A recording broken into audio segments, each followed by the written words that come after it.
ವೀಕ್ಷಕರೇ, ಮೀನರಾಶಿಯ ಯುಗಾದಿಯ ವರ್ಷ ಭವಿಷ್ಯ ಅಂದ್ರೆ ಈ ಯುಗಾದಿಯಿಂದ ಬರುವ ಯುಗಾದಿವರೆಗೆ ಕ್ರೋಧಿನಾಮ ಸಂವತ್ಸರ ಕಳೆದು ವಿಶ್ವಾವಸು ನಾಮ ಸಂವತ್ಸರ ಹೊಸ ಸಂವತ್ಸರ ಪ್ರಾರಂಭ ಆಗಿರತಕ್ಕಂಥದ್ದು. ಈ ಸಂವತ್ಸರದಲ್ಲಿ ಅಂದ್ರೆ ಈ ಒಂದು ವರ್ಷ ಪೂರ್ತಿಯಾಗಿ ನಮ್ಮ ಭಾರತೀಯರಿಗೆ ನಿಜವಾದ ವರ್ಷ ಹೊಸ ವರ್ಷ ಅಂತಂದ್ರೆ ಒಂದು ಹಿಂದೂ ಸನಾತನ ಪ್ರಕಾರ ಹೊಸ ವರ್ಷ ಅಂತಂದ್ರೆ ಈಗ್ಲೇ. ಹಾಗಾಗಿ ಈ ಒಂದು ಹೊಸ ವರ್ಷದಿಂದ ನಿಮಗೆ ಏನು ಫಲ ಸಿಗ್ತಾ ಇದೆ ಅನ್ನುವಂತ ಅದ್ಭುತ ವಿಚಾರಗಳು ಜೊತೆಗೆ ಈ ವರ್ಷದ ಪೂರ್ತಿಯಾಗಿ ನಿಮಗೆ ಯಾವೆಲ್ಲ ಎಚ್ಚರಿಕೆಗಳನ್ನ ಅನುಸರಿಸಬೇಕಾಗತ್ತೆ ಅನ್ನುವಂಥದ್ರ ಬಗ್ಗೆ ನೀವು ತಿಳ್ಕೋಬೇಕು. ಇದನ್ನ ತಿಳ್ಕೊಳ್ಳಿಲ್ಲ ಅಂತಂದ್ರೆ ಮುಂದೆ ಕೆಲವೊಂದು ಸಮಸ್ಯೆಗಳು, ಅದ್ರ ಬಗ್ಗೆ ನೀವು ವಿಡಿಯೋ ನೋಡೋದ ಮೇಲೆ ಗೊತ್ತಾಗುತ್ತೆ. ವಿಡಿಯೋ ಪೂರ್ತಿಯಾಗಿ ನೋಡಬೇಕು. ಮತ್ತೆ ನಿಮಗಿರುವಂತ ಒಳ್ಳೆ ಫಲಗಳು ಯಾವ್ಯಾವು ಅನ್ನುವಂಥದ್ರ ಬಗ್ಗೆನೂ ಕೂಡ ತಿಳಿಸೋಣ. ಬಹಳ ಉಪಯೋಗ ಆಗುತ್ತೆ ನಿಮಗೆ ವಿಡಿಯೋ. ನಾವು ಸುತ್ತಿ ಬಳಸಿ ಹೇಳಲ್ಲ ನೋಡಿ. ಈ ಒಂದು ವರ್ಷದಲ್ಲಿ ನಿಮಗೆ ಶನಿ ಪರಮಾತ್ಮ 3ನೇ ತಿಂಗಳಲ್ಲಿ ಕುಂಭರಾಶಿಯಿಂದ ಮೀನರಾಶಿಗೆ ಪ್ರವೇಶ ಮಾಡ್ತಾರೆ. ಗುರು 5ನೇ ತಿಂಗಳಲ್ಲಿ ವೃಷಭ ರಾಶಿಯಿಂದ ಮಿಥುನ್ ರಾಶಿಗೆ ಪ್ರವೇಶ ಮಾಡ್ತಾರೆ. ಅದೇ ರೀತಿಯಾಗಿ ರಾಹು ಕೇತುಗಳು ಕೂಡ 5ನೇ ತಿಂಗಳಲ್ಲಿ ತಮ್ಮ ಸ್ಥಾನಗಳನ್ನ ಬದಲಾಯಿಸ್ತಾರೆ. ಕುಂಭರಾಶಿಯಲ್ಲಿ ರಾಹು ಇರ್ತಾರೆ, ಕೇತು ಸಿಂಹ ರಾಶಿಯಲ್ಲಿ ಇರ್ತಕ್ಕಂಥದ್ದು. ಇದರ ಒಂದು ಗೋಚಾರದ ಫಲಗಳು ಯಾವ ಪ್ರಕಾರದಲ್ಲಿ ಇರುತ್ತೆ ಅನ್ನುವಂತ ವಿಸ್ತೃತವಾಗಿರ್ತಕ್ಕಂಥ ವಿಷಯವನ್ನ ತಿಳಿಸೋಣ. ವಿಡಿಯೋ ಸ್ಟಾರ್ಟ್ ಮಾಡೋದಕ್ಕಿಂತ ಮುಂಚೆ ಚಿಕ್ಕ ರಿಕ್ವೆಸ್ಟ್, ಫಸ್ಟ್ ಟೈಮ್ ಚಾನಲ್ ನೋಡ್ತಾ ಇದ್ರೆ, ಬಹಳ ದಿನಗಳಿಂದ ಚಾನಲ್ ನೋಡ್ತಾ ಇದ್ದು ತಾವು ಸಬ್ಸ್ಕ್ರೈಬ್ ಮಾಡ್ಕೊಂಡಿಲ್ಲವಾದ್ರೆ ಈ ಕೂಡಲೇ ಈ ಚಾನಲ್ ಅನ್ನ ಸಬ್ಸ್ಕ್ರೈಬ್ ಮಾಡ್ಕೊಳ್ಳಿ, ಬೆಲ್ ಐಕನ್ ಪ್ರೆಸ್ ಮಾಡ್ಕೊಳ್ಳಿ. ಫೇಸ್ಬುಕ್ ನಲ್ಲೂ ನಮ್ಮ ಚಾನಲ್ ಸಿಗ್ತಾ ಇದೆ, ಫಾಲೋ ಮಾಡ್ಕೊಳ್ಳಿ ಅನ್ನುವಂತ ಮಾತನ್ನ ಹೇಳ್ತಾ, ವೀಕ್ಷಕರೇ ಈ ಒಂದು ಮೀನ ರಾಶಿಯವರಿಗೆ ಗುರುವಿನ ಪ್ರಭಾವ ನೋಡಿ. ಗುರು ಮಿಥುನ ರಾಶಿಯಲ್ಲಿ ಇರ್ತಕ್ಕಂಥದ್ರಿಂದ ನಿಮಗೆ 4ನೇವನಾಗಿರುತ್ತಾನೆ. 4ನೇ ಗುರುವಿನ ಪ್ರಭಾವ ಅಷ್ಟಾಗಿ ಇರೋದಿಲ್ಲ. ಇದರಿಂದ ಏನಾಗುತ್ತೆ, ಪ್ರಾಪಂಚಿಕ ಜೀವನದಲ್ಲಿ ಬಹಳ ಚಿಂತೆ ಆಗಿರುತ್ತೆ. ಏನಾಗುತ್ತೋ ಏನಿಲ್ಲ ಅನ್ನುವಂತ ಚಿಂತೆ ಇರುತ್ತೆ.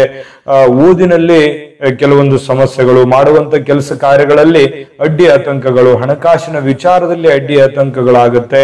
ಕೆಲವೊಂದು ಜನಗಳ ಪ್ರಭಾವಗಳು, ನೀವು ಯಾರನ್ನೋ ನಂಬಿರ್ತೀರಿ ಬಟ್ ನಿಮ್ಮನ್ನ ಯಾರು ನಂಬಿರಲ್ಲ. ಅದರಿಂದ ಮನಸ್ಸಿಗೆ ಸ್ವಲ್ಪ ಚಿಂತೆ ಆಗುತ್ತೆ, ಮನಸ್ತಾಪ ಇರುತ್ತೆ. ಎಲ್ಲೋ ಒಂದು ಕಡೆ ಮನಸ್ಸಿನಲ್ಲಿ ನೋವಿರುತ್ತೆ, ಯಾರ ಹತ್ರನೂ ಹೇಳ್ಕೊಳಕ್ ಆಗಲ್ಲ. ಅಂದುಕೊಂಡಂತ ಕೆಲಸ ಕಾರ್ಯಗಳು ಏನಾಗುತ್ತೋ ಏನಿಲ್ಲ ಅನ್ನುವಂತಹ ಕೆಲವೊಂದು ವಿಚಾರಗಳು ಮನಸ್ಸಿನಲ್ಲಿ ಓಡ್ತಾ ಇರತಕ್ಕಂಥದ್ದು ದ್ವಂದ್ವವಾಗಿರ್ತಕ್ಕಂಥ ನಿಲುವಾಗಿರುತ್ತೆ. ಯಾಕಂತಂದ್ರೆ ನಿರ್ದಿಷ್ಟವಾಗಿರ್ತಕ್ಕಂಥ ನಿರ್ಧಾರ ತೆಗೆದುಕೊಳ್ಳೋದರಲ್ಲಿ ಸ್ವಲ್ಪ ಎಡವುವಂಥದ್ದು, ಅಂದ್ರೆ ಎಸ್ ನೋ ಸಿಚುವೇಶನ್ ಇರುತ್ತೆ. ಹಾಗಾಗಿ ಸ್ಟ್ರಾಂಗ್ ಆಗಿ ನಿರ್ಧಾರ ತಗೊಳ್ಳಲ್ಲ. ಸಡನ್ ಆಗಿ ನಿರ್ಧಾರ ತಗೊಂಡ್ಬಿಟ್ಟಾಗ ಅದರಲ್ಲಿ ಕೆಲವೊಂದು ಸೋಲುಗಳಾಗುವಂಥದ್ದು, ಅವಾಗ ಅನ್ಕಂಫರ್ಟಬಲ್ ಫೀಲ್ ಆಗುತ್ತೆ. ಧೈರ್ಯದಿಂದ ಮುನ್ನುಗ್ಗೋಕ್ಕೂ ಕೂಡ ಯೋಚನೆ ಮಾಡ್ಬೇಕಾಗತ್ತೆ. ಇಂಥವೆಲ್ಲ ಕೆಲವೊಂದು ಸಿಚುವೇಶನ್ಗಳು ನೀವು ಜೀವನದಲ್ಲಿ ಈ ಹಿಂದೆನೂ ಕೂಡ ನೋಡಿರ್ತೀರಿ. ಬಟ್ ಆದ್ರೆ ಇಲ್ಲಿ ಕೆಲವೊಂದು ಎಚ್ಚರಿಕೆಗಳನ್ನ ನೀವು ಅನುಸರಿಸಬೇಕಾಗತ್ತೆ. ಮಾಡುವಂತ ಕೆಲಸ ಕಾರ್ಯಗಳು ಸ್ವಲ್ಪ ಆಗುತ್ತೆ ಅನ್ನೋಷ್ಟೊತ್ತಲ್ಲಿ ಸ್ವಲ್ಪ ಸಡನ್ ಆಗಿ ನಿಂತು ಹೋಗುವಂಥದ್ದು, ವಿಘ್ನಗಳಾಗೋದು, ಅನೇಕ ರೀತಿಯಲ್ಲಿ ಅಡ್ಡಿ ಆತಂಕಗಳಿರುತ್ತೆ. ಈಗ ಯಾರೋ ಬಂಧುಗಳು ಅಥವಾ ಮಿತ್ರರು, ಸ್ನೇಹಿತರು ಅಂತೂ ನೀವು ಎಲ್ಲರನ್ನೂ ಬಹಳ ವಿಶ್ವಾಸದಿಂದ ನಂಬಿಡ್ತೀರಿ, ಅಥವಾ ಅವರು ನಿಮ್ಮನ್ನ ನಂಬಲ್ಲ. ಅಥವಾ ನೀವು ನಿಮ್ಮ ಒಳಗುಟ್ಟನ್ನ ನೀವು ಅವ್ರಿಗೆಲ್ಲರಿಗೂ ಹೇಳ್ಬಿಡ್ತೀರಿ, ಆಮೇಲೆ ಅದು ಓವರ್ಟೇಕ್ ಮಾಡ್ಬಿಡ್ತಾರೆ, ನಿಮ್ಮ ಒಂದು ಪ್ಲಾನ್ ಅನ್ನೇ ಅವರು ಕಾಪಿ ಮಾಡ್ಬಿಡ್ತಾರೆ. ಈ ರೀತಿಯಾಗಿರ್ತಕ್ಕಂಥ ಸನ್ನಿವೇಶಗಳು ಕೂಡ ಇರ್ತಕ್ಕಂಥದ್ದು. ಸ್ವಲ್ಪ ತಾಳ್ಮೆ ಅನ್ನುವಂಥದ್ದು ಬೇಕು, ಸಮಾಧಾನ ಅನ್ನುವಂಥದ್ದು ಬೇಕು. ತಾಳ್ಮೆ ಇತ್ತು ಅಂತಂದ್ರೆ ಖಂಡಿತ ಅನುಕೂಲ ಆಗುತ್ತೆ. ಜೊತೆಗೆ ಆರೋಗ್ಯದ ಬಗ್ಗೆ ಬಹಳ ಎಚ್ಚರಿಕೆಯನ್ನ ನೀವು ಅನುಸರಿಸಲೇಬೇಕಾಗತ್ತೆ. ಯಾಕಂತಂದ್ರೆ ಮೀನ ರಾಶಿಯಲ್ಲಿ ಅಂದ್ರೆ ನಿಮ್ಮದೇ ಒಂದು ರಾಶಿಯಲ್ಲಿ ಅಂದ್ರೆ 1ನೇ ಶನಿ ಪರಮಾತ್ಮ ಇರ್ತಕ್ಕಂಥದ್ದು, ಜೊತೆಗೆ ಗುರುವಿನ ಪ್ರಭಾವವು ಕೂಡ ಕ್ಷೀಣಿಸ್ತಕ್ಕಂಥದ್ರಿಂದ ಏನಾಗುತ್ತೆ, ಸ್ವಲ್ಪ ಆರೋಗ್ಯದ ಬಗ್ಗೆ ಕಾಳಜಿಯನ್ನ ವಹಿಸ್ತಕ್ಕಂಥ ಪ್ರಯತ್ನವನ್ನ ಮಾಡ್ಕೋಬೇಕಾಗತ್ತೆ. ಇನ್ನು ಈ ಹೆಂಡತಿ ಮಕ್ಕಳು ಅಥವಾ ಪತಿ ಈ ರೀತಿ ಸ್ವಲ್ಪ ಮನೆಯಲ್ಲಿ ಚಿಕ್ಕ ಪುಟ್ಟದಾಗಿರ್ತಕ್ಕಂಥ ಅನಾರೋಗ್ಯ ಇರ್ತವೆ, ಆಗಿಂದಾಗ್ಲೇ ಹೋಗಿ ಹಾಸ್ಪಿಟ್ಲಿಗೆ ತೋರಿಸ್ಬಿಡ್ಬೇಕು, ಸಮಸ್ಯೆ ಏನಿಲ್ಲ. ಜೊತೆಗೆ ಎಲ್ಲಾ ಕೆಲಸಗಳಲ್ಲಿ ಏನಾಗುತ್ತೆ, ಸ್ವಲ್ಪ ನಿಧಾನ ಆಗುತ್ತೆ. ಸ್ಪೀಡ್ ನೀವೇನೋ ಒಂಥರ ಸ್ಪೀಡ್ ಮಾಡ್ಬೇಕು ಅಂತ ಪ್ಲಾನ್ ಮಾಡಿರ್ತೀರಿ, ಬಟ್ ಸ್ಪೀಡ್ ಆಗಲ್ಲ.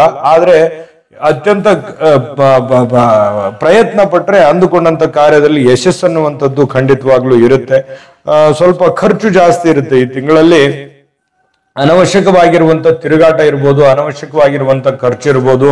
ಖರ್ಚಿಗೆ ನೀವು ಕಡಿವಾಣ ಹಾಕ್ಬೇಕಾಗತ್ತೆ. ಸ್ವಲ್ಪ ಏನೋ ಒಂಥರ ಪ್ಲಾನ್ ಮಾಡ್ಕೊಂಡು ಅದರಲ್ಲಿ ನಷ್ಟ ಮಾಡ್ಕೊಳ್ಳುವಂತ ಸನ್ನಿವೇಶ ಕೆಲವೊಂದು ಜನರಿಗೆ ಇರುತ್ತೆ. ಹಾಗಾಗಿ ಏನೇ ಪ್ಲಾನ್ ಮಾಡ್ತಾ ಇದ್ರು ಕೂಡ ಪಕ್ಕಾ ಪರ್ಫೆಕ್ಟ್ ಆಗಿ ಯೋಚನೆ ಮಾಡಿ ಅಳೆದು ತೂಗಿ ನೀವು ಪ್ಲಾನ್ ಮಾಡ್ಕೋಬೇಕಾಗುತ್ತೆ. ಎಕ್ಸಾಂಪಲ್ ಹೇಳ್ಬೇಕಂದ್ರೆ ಯಾವ್ದೋ ಒಂದು ವ್ಯವಹಾರ ಮಾಡ್ತೀರಾ, ನೀವು ದುಡ್ಡು ಇನ್ವೆಸ್ಟ್ಮೆಂಟ್ ಮಾಡ್ತೀರಾ, ಲಾಸ್ ಮಾಡ್ಕೋತೀರಿ. ಅದಕ್ಕಿಂತಲೂ ಆ ಕ್ಷೇತ್ರದಲ್ಲಿ ಯಾರು ನುಡ್ತಿದ್ದಾರೆ, ಯಾರು ನಿಪುಣರಿದ್ದಾರೆ, ಅವ್ರ ಗೈಡೆನ್ಸ್ ತಗೊಳ್ಳುವಂತ ಪ್ರಯತ್ನ ಮಾಡಿ. ಇಲ್ಲ ಬೇರೆಯವರು ಎಲ್ಲೆಲ್ಲಿ ಫೇಲ್ಯೂರ್ ಆಗಿದ್ದಾರೆ ಅದನ್ನ ಕ್ಯಾಲ್ಕುಲೇಷನ್ ಮಾಡ್ಕೊಂಡು ನೀವು ಅದರಿಂದ ಬುದ್ಧಿ ಕಲಿಬೇಕು. ನೀವೇ ನಷ್ಟವನ್ನ ಅನುಭವಿಸಿ ಬುದ್ಧಿ ಕಲಿತ್ರೆ ಇಲ್ಲಿ ಸಮಯ ಇರೋದಿಲ್ಲ. ಹಾಗಾಗಿ ಇದ್ರ ಬಗ್ಗೆ ಗಮನ ಹರಿಸ್ಬೇಕಾಗತ್ತೆ. ಜೊತೆಗೆ ವಿನಾಕಾರಣ ದುಂದು ವೆಚ್ಚ ಕೂಡ ಆಗುವಂತ ಸಾಧ್ಯತೆಗಳಿರುತ್ತೆ. ಸ್ವಲ್ಪ ಅದಕ್ಕೆ ನೀವು ಕಡಿವಾಣ ಹಾಕ್ಬೇಕಾಗತ್ತೆ. ಸ್ವಲ್ಪ ಏನಾಗುತ್ತೆ, ಈ ಸ್ಥಿರಾಸ್ತಿ ಸಂಬಂಧ ಅಥವಾ ಯಾವುದೋ ಆಸ್ತಿ ವಿಚಾರಕ್ಕೆ ಸಂಬಂಧ ಏನೋ ವಾದ ವಿವಾದಗಳು ಇರುವಂತ ಸನ್ನಿವೇಶಗಳು ಇರುತ್ತೆ. ಅದನ್ನ ತಾಳ್ಮೆಯಿಂದ ಬುದ್ಧಿವಂತಿಕೆಯಿಂದ ಸರಿ ಮಾಡಿಕೊಳ್ಳುವಂತ ಒಂದು ಪ್ರಯತ್ನವನ್ನ ನೀವಿಲ್ಲಿ ಮಾಡ್ಕೋಬೇಕಾಗತ್ತೆ. ಜೊತೆಗೆ ಈ ಶನಿ ಮಹಾತ್ಮನ ಪ್ರಭಾವ ಯಾವ ಪ್ರಕಾರದಲ್ಲಿ ಇರುತ್ತೆ ಅನ್ನುವಂಥದ್ದು, ಜೊತೆಗೆ ಈ ತಿಂಗಳಲ್ಲಿ ನೀವು ಅನುಸರಿಸಲೇಬೇಕಾಗಿರ್ತಕ್ಕಂಥ ಕೆಲವು ಮುಖ್ಯವಾದ ವಿಚಾರಗಳು ಇದಾವೆ. ತುಂಬಾ ಉಪಯೋಗ ಆಗುತ್ತೆ. ವಿಡಿಯೋ ನಿಮಗೆ ಇನ್ನು ಮೇಲೆ ಅದ್ಭುತವಾದಂತ ವಿಚಾರಗಳಿದೆ, ಕೊನೆ ತನಕ ನೋಡಿ, ಅಂದ್ರೆ ನಿಮ್ಗೆ ವಿಡಿಯೋದ ಮಾಹಿತಿ ಗೊತ್ತಾಗುತ್ತೆ. ಅದಕ್ಕಿಂತ ಮುಂಚೆ ಒಂದು ಮುಖ್ಯವಾದ ವಿಡಿಯೋ ಬರ್ತಾ ಇದೆ, ಅದನ್ನ ನೋಡ್ಕೊಂಡ್ ಬನ್ನಿ, ಉಳಿದಿರುವಂತ ಮಾಹಿತಿ ತಿಳಿಸ್ಕೊಡೋಣ. GB predictions. ನಿಮಗೆ ನಿಮ್ಮ ಮುಂದಿನ ಭವಿಷ್ಯ ಹೇಗಿದೆ ಅಂತ ತಿಳಿದುಕೊಳ್ಳುವ ಕುತೂಹಲ ಇದೆಯಾ? ಹಾಗೂ ನಿಮ್ಮ ಮಕ್ಕಳ ಮುಂದಿನ ಭವಿಷ್ಯ ಹೇಗಿದೆ ಅನ್ನುವಂತಹ ಕುತೂಹಲ ಕೂಡ ಇದ್ದೇ ಇರುತ್ತೆ ಅಲ್ವಾ? ಹಾಗಾದರೆ ನಿಮಗೆ ನಿಮ್ಮ ಜಾತಕದ ಅವಶ್ಯಕತೆ ಇದೆ. ಹಾಗಿದ್ದರೆ ಇಲ್ಲಿದೆ ನಿಮಗೆ ಸುವರ್ಣಾವಕಾಶ. JB ಪ್ರೆಡಿಕ್ಷನ್ಸ್ ಅವರು ನೀಡುತ್ತಿರುವ ಜಾತಕಗಳನ್ನು ಈಗಲೇ ಆರ್ಡರ್ ಮಾಡಿ. ವಿದ್ಯಾಭ್ಯಾಸ, ಉದ್ಯೋಗ, ವಿವಾಹ, ಆರೋಗ್ಯ, ಸಂತಾನ, ವ್ಯಾಪಾರ ವ್ಯವಹಾರ, ಇನ್ನು ಜಾತಕದಲ್ಲಿನ ಅನೇಕ ಮಾಹಿತಿಗಳು ನೀವು ಮನೆಯಲ್ಲಿಯೇ ಕುಳಿತುಕೊಂಡು ಸರಳವಾಗಿ ತಿಳಿದುಕೊಳ್ಳಬಹುದು. ಹಾಗೂ ಕೆಲ ಸಮಸ್ಯೆಗಳಿಗೆ ಪರಿಹಾರಗಳು ಕೂಡ ತಿಳಿದುಕೊಳ್ಳಬಹುದು. ವಿಶೇಷವಾಗಿ ಈ ಜಾತಕದಲ್ಲಿ ಗೋಚಾರ ಫಲಗಳು, ನಕ್ಷತ್ರ ಫಲಗಳು, ಪಂಚಾಂಗ ಫಲಗಳು, ದಶಾಫಲಗಳು, ಪರಿಹಾರಗಳು ಕೂಡ ಹಾಗೂ ಜನ್ಮಕುಂಡಲಿಯ ಸಂಪೂರ್ಣ ವಿಶ್ಲೇಷಣೆ ಇದರಲ್ಲಿ ಮಾಡಲಾಗಿದೆ. ಈ ಜಾತಕಗಳು ಎಲ್ಲ ಭಾಷೆಗಳಲ್ಲಿಯೂ ದೊರೆಯುತ್ತವೆ. ನಿಮ್ಮ ಜಾತಕಗಳು ಪಡೆಯುವ 2 ವಿಧಾನಗಳು ಈ ರೀತಿ ಇದೆ. ಮೊದಲನೇ ವಿಧಾನ, ನಿಮ್ಮ ವಾಟ್ಸಪ್ ಸಂಖ್ಯೆಗೆ PDF ಫೈಲ್ನ ಮೂಲಕ ಕಳಿಸಲಾಗುತ್ತದೆ. ನೀವು ಇದನ್ನ ಮೊಬೈಲ್ನಲ್ಲಿಯೇ ಉಪಯೋಗಿಸಬಹುದು. ಇದನ್ನ ಪ್ರಿಂಟ್ ಕೂಡ ಹಾಕಿಸಿಕೊಳ್ಳಬಹುದು. ಇದರ ಬೆಲೆ 1100 ರೂಪಾಯಿ ಇರುವಂತಹ ಈ ಜಾತಕ ಕೇವಲ 499 ರೂಪಾಯಿಗೆ ಸಿಗ್ತಾ ಇದೆ. ಪ್ರತಿಯೊಂದು ಜಾತಕ 60 ರಿಂದ 80 ಪುಟಗಳು ಒಳಗೊಂಡಿರುತ್ತವೆ. ಆರ್ಡರ್ ಮಾಡುವ ವಿಧಾನ: 8197533688. ಈ ವಾಟ್ಸಪ್ ಸಂಖ್ಯೆಗೆ ನಿಮ್ಮ ಹೆಸರು, ಜನ್ಮ ದಿನಾಂಕ, ಹುಟ್ಟಿದ ಸಮಯ, ಹುಟ್ಟಿದ ಜಿಲ್ಲೆ, ಈ ಎಲ್ಲ ಮಾಹಿತಿ ವಾಟ್ಸಪ್ ಮಾಡಿ ನಿಮ್ಮ ಭವಿಷ್ಯದ ಕನ್ನಡಿಯನ್ನ ಪಡೆದುಕೊಳ್ಳಿ. ನೋಡಿದ್ರಲ್ಲ ವೀಕ್ಷಕರೇ, ಇದು ಅಂತಿಂತ ಆರ್ಡಿನರಿ ಜಾತಕ ಅಲ್ಲ. ಭಾರತದ ಎಲ್ಲ ಭಾಷೆಗಳಲ್ಲಿ ಸಿಗ್ತಕ್ಕಂಥ ಈ ಜನ್ಮ ಜಾತಕ ಫಲ ನಿಮ್ಮದೇ ಆಗಿರುವಂತಹ ಜನ್ಮ ಜಾತಕ ಫಲ 80 ರಿಂದ 100 ಪುಟ. ನೀವು ಇಮ್ಯಾಜಿನ್ ಮಾಡ್ಕೊಳ್ಳಿ ಯಾವ ರೀತಿ ಇರುತ್ತೆ ಜಾತಕ ಅಂತ ಹೇಳಿ.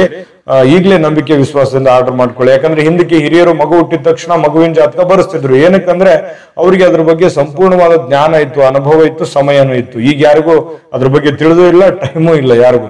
ಹಾಗಾಗಿ JB ಪ್ರೆಡಿಕ್ಷನ್ಸ್ ಅವರು ಒಂದು ಒಳ್ಳೆ ಅವಕಾಶವನ್ನು ಮಾಡಿಕೊಟ್ಟಿದ್ದಾರೆ, ಉಪಯೋಗ ಮಾಡ್ಕೊಳ್ಳಿ. ಇನ್ನು ನೋಡಿ, ಈ ಗುರುವಿನ ಪ್ರಭಾವ ಏನಾಗುತ್ತೆ ಅಂತಂದ್ರೆ, ಕೆಲವೊಂದು ಯಾರನ್ನೋ ನಂಬಿ ದುಡ್ಡು ಕೊಟ್ಬಿಡ್ತೀರಿ, ಅವ್ರ ಕಡೆಯಿಂದ ಮತ್ತೆ ವಾಪಸ್ ಬರಲ್ಲ. ನೀವು ಯಾವ್ದೋ ಒಂದು ಪತ್ರಕ್ಕೆ ಸಹಿ ಹಾಕಿರ್ತೀರಿ, ಅಲ್ಲಿ ಏನೋ ಒಂಥರ ಮೋಸ ಇರುತ್ತೆ. ಯಾವ್ದೋ ಹಣಕಾಸಿನ ವ್ಯವಹಾರ ಮಾಡಿರ್ತೀರಿ, ಅಲ್ಲಿ ಮೋಸ ಆಗುವಂತ ಸಾಧ್ಯತೆ ಇರುತ್ತೆ. ನಿಮ್ಮ ಗುಟ್ಟಿನ ವಿಚಾರಗಳನ್ನ ಯಾರೋ ನಮ್ಮವ್ರು ಅಂತ ತಿಳ್ಕೊಂಡು ಹೇಳಿರ್ತೀರಿ, ಅಲ್ಲೂ ಕೂಡ ಸಮಸ್ಯೆ ಆಗುತ್ತೆ. ಇದ್ರ ಬಗ್ಗೆ ಇದನ್ನೆಲ್ಲ ನಾವು ಪಾಯಿಂಟ್ ಔಟ್ ಮಾಡ್ತಾ ಇದ್ದೀವಲ್ಲ, ಇದು ಮೈನಸ್ ಪಾಯಿಂಟ್ ಅಲ್ಲ. ಇದ್ರ ಬಗ್ಗೆ ಜಾಗರೂಕರಾಗಿರ್ಬೇಕು, ನಿಮ್ಗೆ ಒಳ್ಳೆ ಫಲ ಸಿಗುತ್ತೆ ಅನ್ನುವಂತ ಮಾಹಿತಿ ಇದನ್ನ ನಿಮ್ ಗಮನದಲ್ಲಿ ಇಟ್ಕೋಬೇಕಾಗತ್ತೆ. ಇನ್ನು ಗುಪ್ತ ಚಿಂತೆಯಿಂದ, ಏನೋ ಗುಪ್ತವಾಗಿರ್ತಕ್ಕಂಥ ಚಿಂತೆಗಳಿಂದ ನೀವು ಬಳಲುವಂಥದ್ದು. ಈ ದುಷ್ಟ ಜನರ ಸವಾಸದಿಂದ ದೂರ ಇರಬೇಕು. ದುಷ್ಟನ ಕಂಡ್ರೆ ದೂರ ಇರ್ಬೇಕಂತಾರಲ್ಲ, ಹಾಗಾಗಿ ದುಷ್ಟ ಜನಗಳಿಂದ ದೂರ ಇರಬೇಕು. ಇನ್ನು ಈ ವರ್ಷದಲ್ಲಿ ಶನಿ ಮಹಾತ್ಮನ ಪ್ರಭಾವ ನೋಡಿ. ಶನಿ ಒಂದನೇ ಮನೆಯಲ್ಲಿ ಇರ್ತಾರೆ, ಅಂದ್ರೆ ಈ ಮೀನ್ ರಾಶಿಯಲ್ಲೇ ಶನಿ ಇರ್ತಕ್ಕಂಥದ್ರಿಂದ ಶನಿಯ ಪ್ರಭಾವ ಬಹಳಷ್ಟು, ಅಂದ್ರೆ ನಿಮಗೆ 7.5 ಶನಿಯ ಮಧ್ಯಭಾಗ ಅಂತ ಹೇಳ್ಬೋದು. 2.5 ವರ್ಷ ಕಂಪ್ಲೀಟ್ ಮುಗಿಸ್ಕೊಂಡು ಈಗ ಮುಂದೆ 5 ವರ್ಷದ ಈ ಮಧ್ಯಭಾಗದಲ್ಲಿ ನೀವು ಇರ್ತಕ್ಕಂಥದ್ದು. ಅಂದ್ರೆ ಈ ಶನಿ ಪರಮಾತ್ಮ ನೀವು ಅಂದ್ರೆ ಈ 7.5 ಶನಿ ಮಧ್ಯಭಾಗದಲ್ಲಿ ಇದ್ದೀರಿ. ಹಾಗಾಗಿ ಇಲ್ಲಿ ನೀವು ಅತ್ಯಂತ ಎಚ್ಚರಿಕೆಯನ್ನ, ಸಮಯವನ್ನ ಸರಿಯಾಗಿ ಅರ್ಥೈಸಿಕೊಂಡು ನೀವು ಮುಂದೆ ಹೋಗುವಂತ ಪ್ರಯತ್ನವನ್ನು ಮಾಡ್ಕೋಬೇಕು. ಪಾಪದಿಂದ ಬಂದಿರತಕ್ಕಂತ ದುಡ್ಡನ್ನ ಮುಟ್ಟಬಾರದು, ಕೆಲವೊಂದು ಕೆಟ್ಟ ಕೆಲಸಗಳನ್ನ ಮಾಡ್ಲಿಕ್ಕೆ ಹೋಗ್ಬಾರ್ದು. ಇನ್ನು ಈ ಅಶುಭ ಕೆಲಸಗಳಿಂದ ಸ್ವಲ್ಪ ಮನಸ್ಸಿಗೆ ಬೇಸರ ಆಗಿರುತ್ತೆ, ತಾಳ್ಮೆ ಅನ್ನುವಂಥದ್ದು ತಗೋಬೇಕು. ತಿರುಗಾಟ ಜಾಸ್ತಿ ಇರುತ್ತೆ, ತಿರುಗಾಟವನ್ನು ಕೂಡ ಕಡಿಮೆ ಮಾಡಬೇಕು. ಸಮಯ ವ್ಯರ್ಥ, ದುಡ್ಡು ವ್ಯರ್ಥ, ಈ ರೀತಿ ತಿರುಗಾಟಕ್ಕೆ ಜಾಸ್ತಿ ಮಹತ್ವ ಕೊಡಬೇಡಿ. ಈ ವಾದ ವಿವಾದಗಳಲ್ಲಿ ಸಿಕ್ಕಾಕೊಳಕ್ ಹೋಗ್ಬೇಡಿ, ಕಾಂಟ್ರವರ್ಸಿಗಳಲ್ಲಿ ಸಿಕ್ಕಾಕೊಳಕ್ ಹೋಗ್ಬೇಡಿ, ಜನಗಳ ವಿಚಾರದಲ್ಲಂತೂ ತಲೆ ಕೆಡಿಸ್ಕೊಳಕ್ ಹೋಗ್ಬೇಡಿ. ನೀವಾಯ್ತು, ನಿಮ್ ಕೆಲಸ ಆಯ್ತು, ಈ ರೀತಿ ಇರಬೇಕು.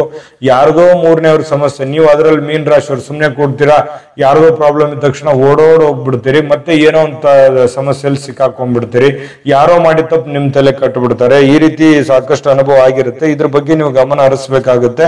ಕುಟುಂಬದಲ್ಲಿ ಸ್ವಲ್ಪ ಚಿಕ್ಕ ಪುಟ್ಟದಾದಂತ ವಿರಸ ಇರುತ್ತೆ, ಅದನ್ನ ಕೂಡ ತಾಳ್ಮೆಯಿಂದ ನಿಭಾಯಿಸಬೇಕು. ಬಂಧು ಬಾಂಧವರಲ್ಲಿ ನೀವು ಒಳ್ಳೇದ್ ಮಾಡಿದ್ರು ಏನೋ ಒಂಥರ ಹೇಳ್ತಿರ್ತಾರೆ, ಅದಕ್ಕೂ ಏನೋ ರಿಯಾಕ್ಟ್ ಮಾಡ್ಕೊಳಿಕ್ ಹೋಗ್ಬೇಡಿ. ಸ್ವಲ್ಪ ಶಾಂತತೆ ಅನ್ನುವಂಥದ್ದು ನಿಮ್ಮ ವಿಚಾರದಲ್ಲಿ ಇರ್ಲಿ. ಹಣಕಾಸಿನ ಅಡಚಣೆ ಸಹಜವಾಗಿ ನಿಮ್ಗಿರುತ್ತೆ, ಸಾಲ ಸಮಯ ಏನು ಮಾಡ್ಕೊಳಿಕ್ ಹೋಗ್ಬೇಡಿ. ಏನೋ ದುಡ್ಡಿಲ್ಲ ಅಂದ್ ಮಾತ್ರಕ್ಕೆ ಬಹಳ ತೀರಾ ಅವಶ್ಯಕತೆ ಇದೆ ಅಂತಂದ್ರೆ ಮಾಡಿ, ಆದ್ರೆ ಸುಮ್ನೆ ಯಾರೋ ಮಾಡ್ತಾ ಇದ್ದಾರೆ ಏನೋ ಒಂದು ಮಾಡ್ಬಿಡ್ಬೇಕು ಅಂತ ತಿಳ್ಕೊಂಡು ಓವರ್ ಕಾನ್ಫಿಡೆನ್ಸ್ ಲಿಂದ ಅತಿಯಾದ ಸಾಲವನ್ನ ಮಾಡ್ಕೊಳ್ಳಿಕ್ ಹೋಗ್ಬೇಡಿ. ಇದ್ರ ಬಗ್ಗೆ ಸ್ವಲ್ಪ ಗಮನ ಹರಿಸ್ತಕ್ಕಂಥದ್ದು. ವಂಚಕರಿಂದ ಎಚ್ಚರಿಕೆ ಇರಬೇಕು. ಹಣಕಾಸನ್ನ ಸೇಫ್ಟಿಯಾಗಿ ಇಟ್ಕೊಳ್ಳುವಂತ ಪ್ರಯತ್ನವನ್ನ ಮಾಡಿ. ಬಂಧುಗಳಿಂದ ಇಲ್ಲ ಸಲ್ಲದ ಚಿಕ್ಕ ಪುಟ್ಟದಾಗಿರುವಂತ ಅಪವಾದ ಪೀಠಗಳು ಇರ್ತವೆ, ತಲೆ ಕೆಡಿಸ್ಕೊಳಕ್ ಹೋಗ್ಬೇಡಿ. ಶಾಂತವಾಗಿರ್ತಕ್ಕಂಥ ಪ್ರಯತ್ನವನ್ನ ಮಾಡಿ. ಇನ್ನು ವ್ಯಾಪಾರ ಉದ್ಯೋಗಗಳು ಸ್ವಲ್ಪ ಬಹಳ ಸ್ಪೀಡ್ ಆದಂತೆ ಕಂಡು ಬರುತ್ತವೆ, ಆದ್ರೂ ಕೂಡ ಸಡನ್ ಆಗಿ ನಿಂತು ಹೋಗುವಂತ ಸನ್ನಿವೇಶಗಳು ಕೂಡ ಇರ್ತವೆ. ಅದ್ರ ಬಗ್ಗೆನೂ ಕೂಡ ಸ್ವಲ್ಪ ಬುದ್ಧಿವಂತಿಕೆಯಿಂದ ಇಲ್ಲಿ ವ್ಯವಹರಿಸುವಂತ ಪ್ರಯತ್ನವನ್ನ ನೀವಿಲ್ಲಿ ಮಾಡ್ಕೋಬೇಕಾಗತ್ತೆ.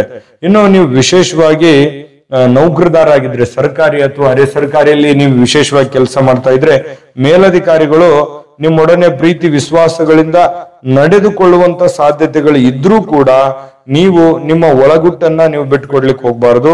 ಬಡ್ತಿ, ಪ್ರಮೋಷನ್ ಈ ರೀತಿ ಅವಕಾಶಗಳೇನೋ ಇದಾವೆ. ಹೆಚ್ಚಿನ ಪರಿಶ್ರಮವನ್ನ, ಎಫರ್ಟ್ ಅನ್ನ ನೀವು ಹಾಕಿದ್ರೆ ಖಂಡಿತವಾಗ್ಲೂ ಅವಕಾಶ ಇದೆ.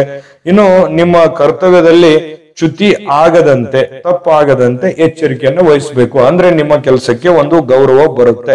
ಇನ್ನು ನೀವು ವಿಶೇಷವಾಗಿ ವ್ಯಾಪಾರಸ್ಥರಾಗಿದ್ರಿ, ಯಾವುದೇ ತರದ ವ್ಯಾಪಾರ ವಹಿವಾಟು ಇರ್ಬೋದು, ಬಿಸ್ನೆಸ್ ಇರ್ಬೋದು, ನಿಮ್ಮ ವ್ಯಾಪಾರ ಉದ್ಯೋಗದಲ್ಲಿ ಬಹಳ ಪ್ರಗತಿ ಅನ್ನುವಂಥದ್ದು ಕಂಡು ಬರುತ್ತೆ. ಈ ವರ್ಷದಲ್ಲಿ ಏನು ಸಡೆಸಾದ್ ಶನಿ ಇದೆ, ಮತ್ತೆ ಗುರುಬಲ ಇಲ್ಲ ಅಂದ ಮಾತ್ರಕ್ಕೆ ನಿಮ್ಗೇನೋ ತೊಂದರೆನೇ ಆಗ್ಬಿಡುತ್ತೆ, ಸಮಸ್ಯೆನೇ ಆಗ್ಬಿಡುತ್ತೆ ಅಂತಿಲ್ಲ. ಖಂಡಿತ ನಿಮ್ಮ ಪರಿಶ್ರಮಕ್ಕೆ ಒಂದು ತಕ್ಕಂತೆ ಒಂದು ಫಲ ಇರುತ್ತೆ.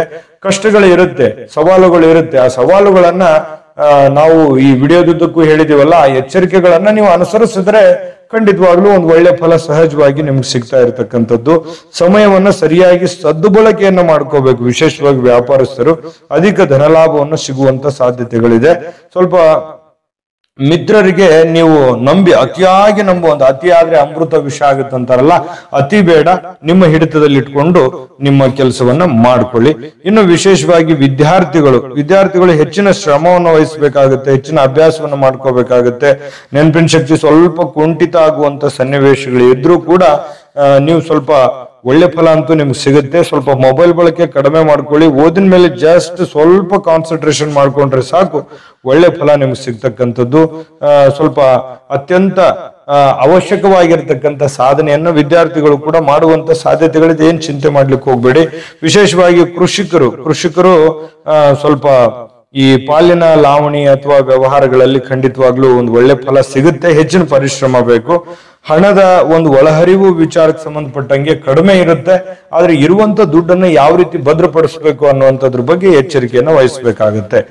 ಇನ್ನು ಈ ವರ್ಷದಲ್ಲಿ ನಿಮಗೆ ಅಶುಭವಾಗಿರತಕ್ಕಂಥ ಮಾಸಗಳು, ತಿಥಿಗಳು, ವಾರಗಳು, ನಕ್ಷತ್ರಗಳು ಯಾವುದು ಅನ್ನೋದ್ರ ಬಗ್ಗೆ ಮುಖ್ಯವಾಗಿ ತಿಳಿಸೋಣ.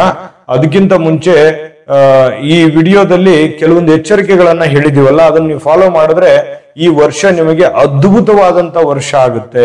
ನೀವು ಮಾಡುವಂತ ಕಾರ್ಯಗಳಲ್ಲಿ ಕೂಡ ನೀವು ಅತ್ಯಂತ ಯಶಸ್ಸನ್ನ ಪಡ್ಕೋತೀರಿ ಅನ್ನುವಂಥದ್ದು ನಿಮ್ಮ ಗಮನದಲ್ಲಿ ಇರ್ಲಿ ಅನ್ನುವಂತ ಮಾತನ್ನ ಹೇಳ್ತಾ ನಿಮಗೆ ಈ ಮುಖ್ಯವಾದ ವಿಚಾರ ತಿಳಿಸೋಣ. ಅದಕ್ಕಿಂತ ಮುಂಚೆ ನಿಮ್ಮ ಅನಿಸಿಕೆ, ಅಭಿಪ್ರಾಯ ಕಾಮೆಂಟ್ ಮಾಡೋದ್ರ ಮೂಲಕ ತಿಳಿಸಿ. ಮತ್ತೆ ನಮ್ಮ ವಿಡಿಯೋ ನಿಮ್ಗೆ ಇಷ್ಟ ಆಗಿದ್ರೆ ಲೈಕ್ ಮಾಡಿ, ಶೇರ್ ಮಾಡಿ, ನಮ್ಮ ಚಾನಲ್ ಸಬ್ಸ್ಕ್ರೈಬ್ ಮಾಡ್ಕೊಳ್ಳೋದನ್ನ ಮರಿಬೇಡಿ.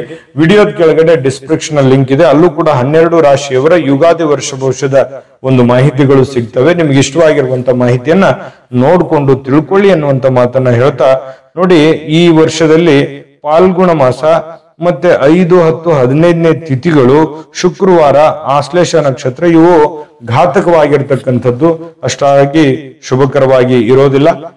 ಶುಭವಾಗಿರ್ತಕ್ಕಂಥ ವಾರ ತಿಥಿಗಳಲ್ಲಿ ನಿಮ್ಮ ಶುಭವಾದಂತ ಕೆಲಸಗಳನ್ನ ಮಾಡ್ಕೊಳ್ಳಿ.